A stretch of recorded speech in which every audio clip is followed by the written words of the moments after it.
Hi ಜನರೇ. Hello ಜನರೇ. ಅಯ್ಯೋ ಅಯ್ಯಯ್ಯೋ, ಅಯ್ಯೋ ಎಲ್ಲಿ ನಿನ್ ಬಾಯ್ ಫ್ರೆಂಡು ಮುತ್ತು ಗೇ. ನಾವು ಮತ್ತೆ ಬ್ರೇಕಪ್ ಮಾಡ್ಕೊಂಡು ಮತ್ತೆ ಒಂದಾಗಿ ಮತ್ತೆ ಬೆಂಗಳೂರು ಬಂದ್ಬಿಟ್ಟು ರೀಲ್ಸ್ ಮಾಡ್ತಾ ಇದೀವಿ. ಲೋ ಇದ್ರ ಬದಲು ಹೋಗ್ಬಿಟ್ಟು ಬೀದಿನ ಇದು 3 ಸಲ ಉಂಡ್ಬಿಡು. ಚಲ್ ಚಲ್ ಚಲ್.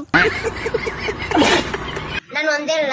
ಅವಾಗ್ಲೇ ಚಲ್ ಚಲ್ ಚಲ್ ಅನ್ನಲ್ಲ, ಹಂಗಂದ್ರೆ ತಿಕ್ಕ ಮುಚ್ಕೊಂಡು ತಿರುಗ್ ನೋಡ್ದಂಗೆ ಹೋಯ್ತಾ ಇರೋ ಅಂತ ಚಲ್.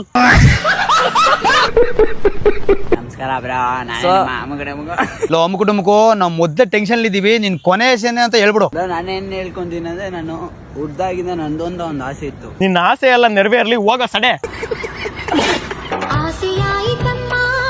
ಏನು ನಿಂಗೂ ಆಸೆ ಆಯ್ತಾ? ಇಲ್ಲೇ ಪಕ್ಕದಲ್ಲಿ ಶೆಡ್ ಇದೆ, ಹೋಗ್ಬಿಡ್ರಮ್ಮ. ನನ್ನ ಆಸೆನ ನನ್ಗೆ ಇವಾಗ ದೇವ್ರು ಕೊಡ್ತವನೆ. ತಗೊಳ, ಒಂದು ದೊಡ್ಡ ಇದೆ, ಒಂದು ಚಿಕ್ಕ ಇದೆ, ಅಡ್ಜಸ್ಟ್ ಮಾಡ್ಕೊಂಬಿಡ. ತಗೋ. ಇವನ ಹೆಸರು ಅರ್ಜುನ್ ಆದಿ ಅಂತ ಹೇಳಿ, ಇವನು ಮೈಸೂರಿನವ.